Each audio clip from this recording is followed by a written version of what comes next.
Masterizer. Sanibona part 59 la siqala khona ku-Alex wayebuya kwi-restaurant ney'ngane zakhe. Befica uRandall eme phambi komuzi nkathi iy'ngane zimbingelela uRandall evuma naye ebuza ukuthi zinjani. Wathi u-Alex ba-right, wasetshela iy'ngane zakhe ukuthi wozani singene endlini. Wathi uRandall, Alex ngicela ukukhuluma nawe. Wathi u-Alex ngoba ngingena ney'ngane endlini ngisawuba busy. Wathi uRandall ngicela ungizwe ukuthi ngifuna ukuthini, ngeke uze kuthathe isikhathi eside. U-Alex wanikeza uPeter ukhiye wamtshela ukuthi ngithi yakhumbula ukuthi ilo ukhiye wokuvula. uPeter wawuthatha ukhiye bahamba benoPaisley sebeyongena endlini. u-Alex wasala eseza kuRandall emtshela ukuthi ungabe uphinde ungiphazamise ney'ngane zami. Wathi uRandall kodwa ukungiziba kusuke kungeze ukukusiza ngalutho ngoba vele soon uzoya ejele and kulele kumina ukuthi uzoboshwa noma uzoyeka. Wathi u-Alex hlukana nami Randall, wasuka wahamba u-Alex. Wathi uRandall ngiyacabanga ukuthi uyamazi uNatalie ukuthi unesibhaxu kanjani uma engathola le mfihlo yakho. Wathi u-Alex imfihlo yani leyo futhi uNatalie ungenaphi la? Wathi uRandall ngikhuluma ngaleyo ukuthi ulala noLushini. Wathi u-Alex yazi ngangiyitshela ukuthi uyaphila cha uhlanya ngempela ekhanda. Wathi uRandall nginibonile phela niphuma la endlini. Wathi u-Alex ngithe Randall hlukana nami hamba. Wathi uTyambo u-Alex, wathi uRandall ngabe ingane yakhe le? Wathi u-Alex ngithe Randall hlukana nami. Wathi uRandall hayibo kanti ingane yaLushini ngempela le cha uyisifebe. Kanti ukuba isifebe esingenamali kukwenza ugcina usulala namadoda amathathu uwedwa. Wasondela u-Alex kuRandall wathi empeleni amadoda awu-4 futhi angazi nokuthi ubani ubaba wengane. Waphatheka kabi uRandall embuza ukuthi ubani owesi-4. Wathi u-Alex awuqhubeke uyicabangele wena ukuthi ngaba ubani. Wathi uRandall uqamba amanga futhi into engifuna ukuyazi ukuthi uyalala noLushini. Wahleka u-Alex wavuma. Wathi uRandall kanti uyisifebe ngempela embuza ukuthi niyihevelaphi isex.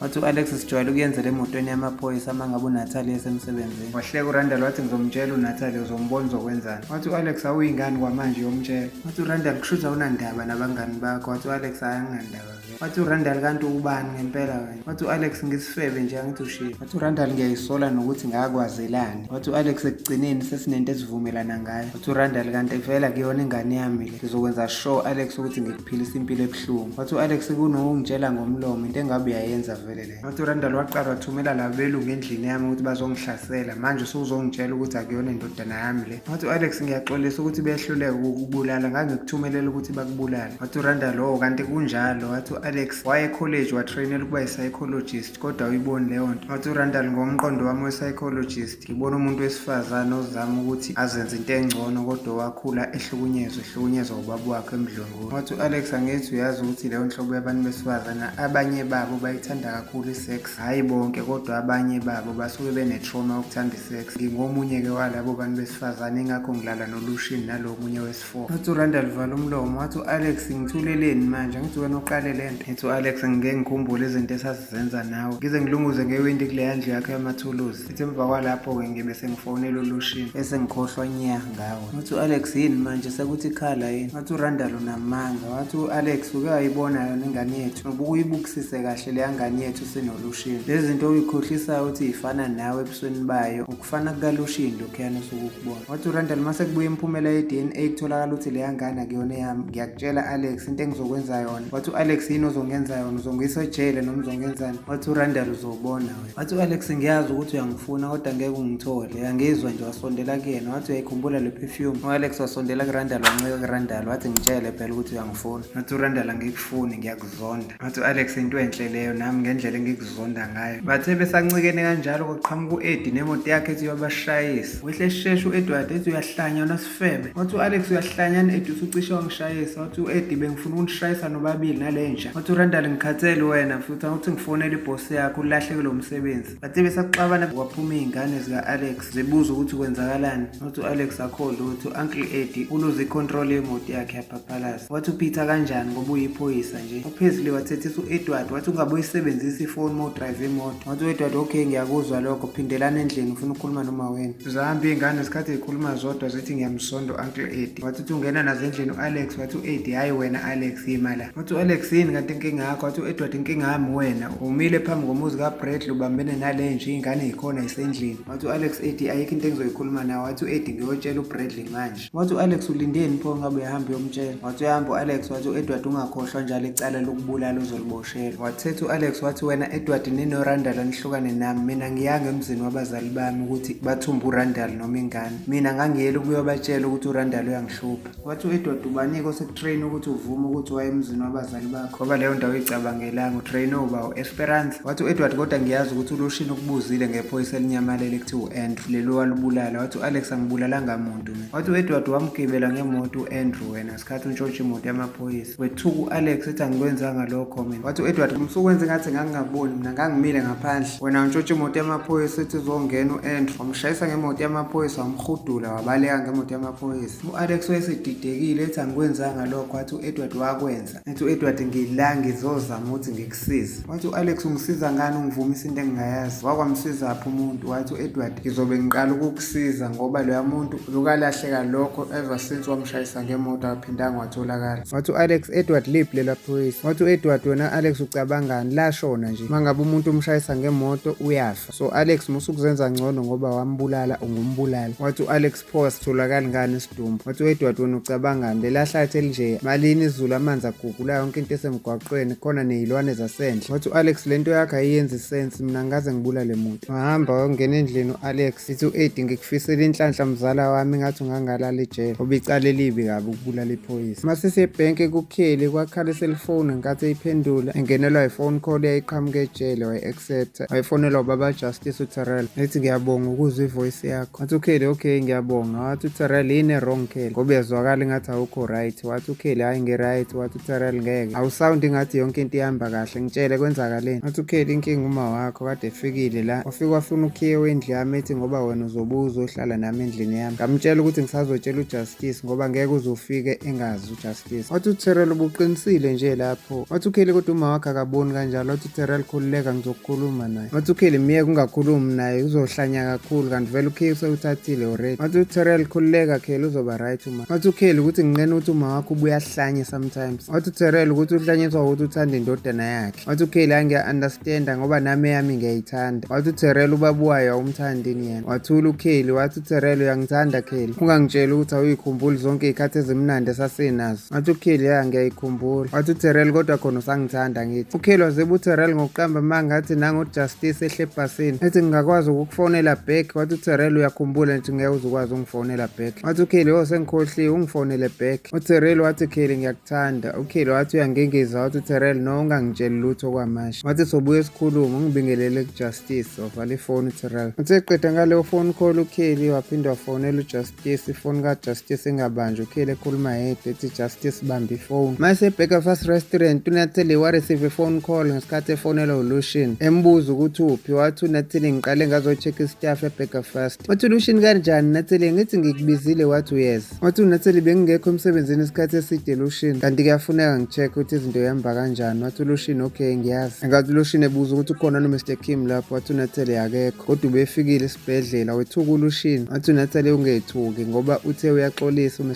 Kim. Wathi uyayibonga into eyenziwa uJoe esindisa ufoni nanokuthi uzoyam-offerisha umsebenzi. Wathi uLushini kwaze kwangafana noMr Kim. Wathi uNatalie nami ngisho njalo. Wathi uLushini manje usungakwazi ukukuza la. Wathi uNatalie ngikutshelile nje Lushini ukuthi ngiyeza yini le jaheke kangaka. Wathi uLushini ukuthi ngiyakudinga. Wathi uNatalie okay fine ngiyeza. Wavala ifoni. Emsebenzini kaBradley kwangena uMarcy emnyango. uMarcy etshela uBradley ukuthi kunini ngikufonela. Wathi uBradley ngiyaxolisa ifoni ibingekho eduze kwami. Wathi uMarcy ubungangizibi. Waphika uBradley wathi ngathi ngikuzibelani. Wathi uMarcy bengicabanga lento kade uyisho about uAlex. Ngiyakuthembisa ukuthi ngizomyeka ngeke ngiloko ngithotharishana naye. Wathi uBradley ngiyabonga ukuzwa lokho. Wathi uMarcy kahle kahle bengikufonela ukukutshela lokho but ifoni ngoba ubungayibambi sengize ngeza la ofisini lakho. Wathi uMarcy kodwa naye uAlex kumele enze sure ukuthi uyahlukana nami ngizohlukana naye ngoba naye mayiqhubeka nokunakana nami ngizomnaka nami. Wathi uBradley okay ngiyakuzwa ngizomtshela naye. Wathi uMarcy mawuthi uzomtshela uqonda ukuthi usakhuluma naye uAlex. Wathi uBradley cha asikhulumi. Wathi uMarcy kodwa uyakucabanga ukuthi nikhulumisane. Wathi uBradley ya mhlawumbe into engenzeka le. Wathi uMarcy okay manje uthini ngathi sobabili. Wathi uBradley sakhuluma nje about thina sobabili. Wathi uMarcy kodwa mina ngingakakulungeli ukukudedela kanjalo Bradley. Wathi uBradley Marcy awuzazi ukuthi ufunani ukhuluma into eziningi. Wathi uMarcy ngiyazi Bradley kodwa ngifuna ukukutshela ukuthi ngiyakuthanda futhi ngiyakudinga empilweni yami. Vele wasukuma uMarcy wahamba wawe kuBradley wafika wagona kuBradley ngesikhathi etshela uBradley ukuthi uyamthanda. Wathi uBradley nami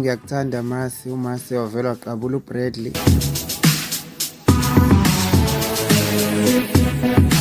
Waqeda lapho uMarcy watshela uBradley ukuthi ngifuna wazi ukuthi ngiyokuthanda useduze kwami noma ungasekho eduze kwami, kodwa ngiyohlala njalo ngikuthanda. Wathi uBradley nami ngifila kanjalo same way. Wathi uBradley yazi ngoba uhleli phezu kwami khona into eyenzekayo, ngicela usukume. Wathi uMarcy angifuni. uBradley wakitaza uMarcy emtshela ukuthi akasuki. Ngesikhathi uBradley sadlalisa uMarcy esukuma, wathuka uBradley wathi ayibuyisisa sakho Marcy. Wathi uMarcy sinani sesisami. Wathi uBradley sihlukile, sithanda ukuba sikhulu kunokujwayelekile. Wathi uMarcy ayazi leyo nto ukuthi imphoxa kanjani umuntu wesifazane. Wathi kwenziwa ukuthi kade ngidle. Wathula wacabanga uBradley wathi yazi ingaba umsangano kanjani leyo nto mangake kuthiwe wena ukhuleliswe yimina. Wathi uMarcy sobabili siyazi ukuthi leyo nto into engalula ukuthi ingenzeka. Wathi uMarcy ngoba uthi kungaba umsangano shothi ngeke uzokujabulela ukuba nengane nami. Wathi uBradley noma ngingakujabulela kodwa hayi ngaphansi kwalesi simo esibhekene naso. Wathi uMarcy usho ukuthini ngoba uAlex noRandall bangabe bekhulisa ingane yabo, thina singahlulwa yini ukukhulisa yethu. Wathi uBradley Marcy siyangisabisa le mibuzo yakho ongibuza yona, uyibuswa yini leyo nto. Wathi uMarcy no ungazusabe ekhululeka bengiyibuzela, sengiyahamba qhubeka nomsebenzi wakho. Wathi uBradley akuhambe kahle nami ngizoba late endlini. Wathi uMarcy uzoqalaphi ngabe uzobona uAlex. Wathi uBradley angazi mhlampe naye ngizombona. Wathi uMarcy hayi okay kushuthi sesiyobonana ntambama isikhathi sewuthatha isikhwama sakhe sehamba uMarcy. Wathi uBradley ngiyakuthanda. Wathi noMarcy nami ngiyakuthanda. Waphuma wahamba uMarcy eshiya uBradley. Mase emzini kaRandall kwanokho umuntu emnyango nkathi umvulela uRandall. Usisi wayesemnyango wabingelela uRandall emtshela ukuthi igama lakho uthi Haynes uthunywe ijaji for ukuthi azothatha iDNA kaRandall. uRandall wamngenisa lo sisi ukuthi Haynes lo uzokwenza iDNA. Akade lo sisi etshela uRandall ukuthi ucela goqa umkhono wejakhethi. Wathi uRandall ayikhululeka ngizoyikhumula. Ngenkathi esekhumula ijakhethi uRandall wabuya wazohlala phansi uRandall isikhathi lo sisi encoma indlu kaRandall ethi nomuzi omuhle. Wabonga uRandall wamnikela inye ibhola elincane wathi akalibamba liqinisa. Walibamba uRandall. Lo sisi wancoma uRandall ukuthi unamamasela usexy. uRandall wabonga watshela lo sisi ukuthi naye muhle.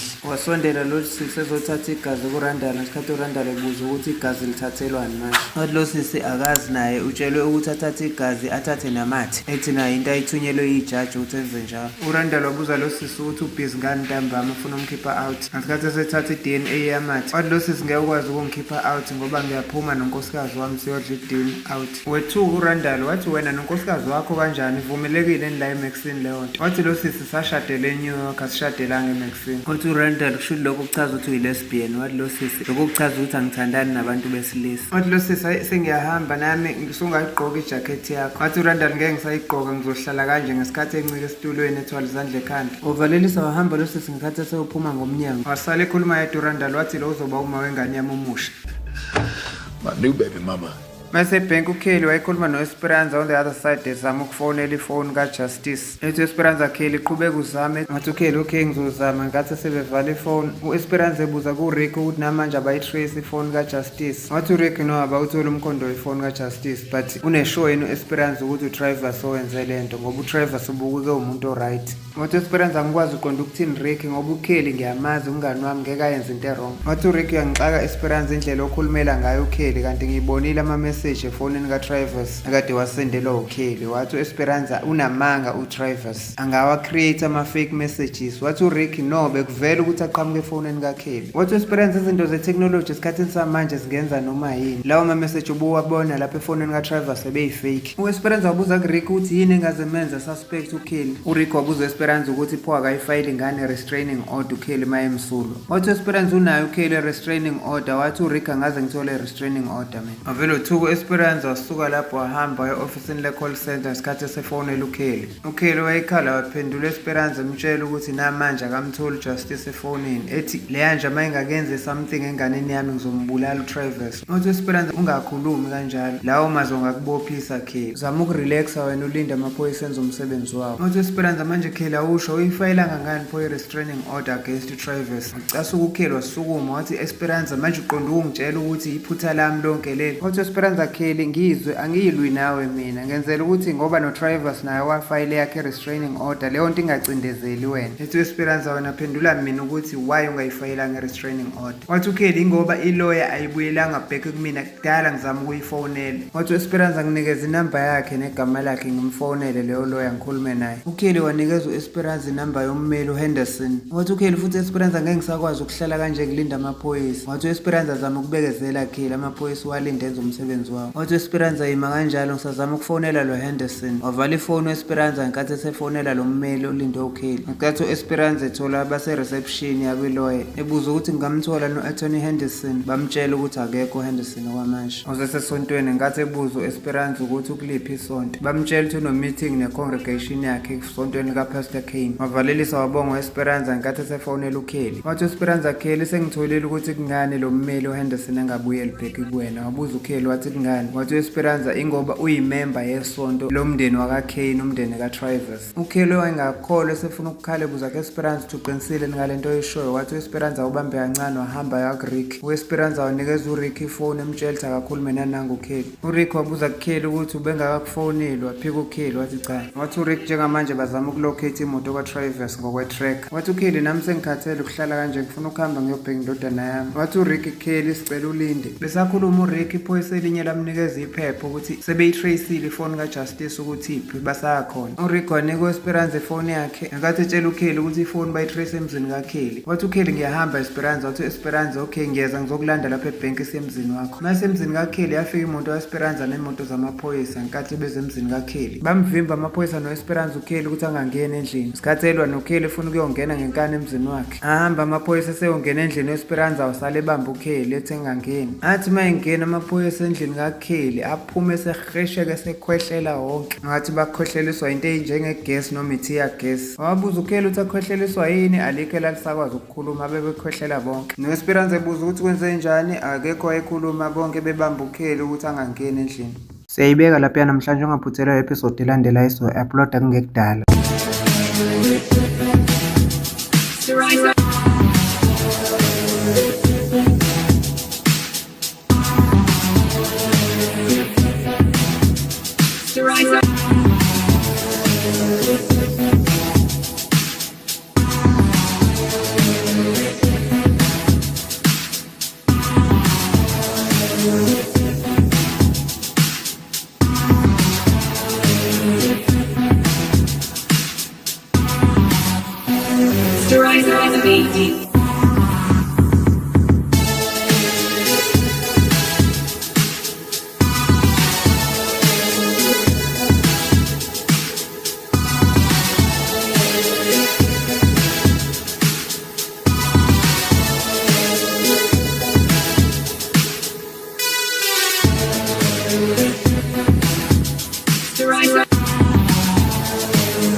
Thank you for watching Storiza TV, and please don't forget to like, subscribe and hit the notification bell for more videos like this.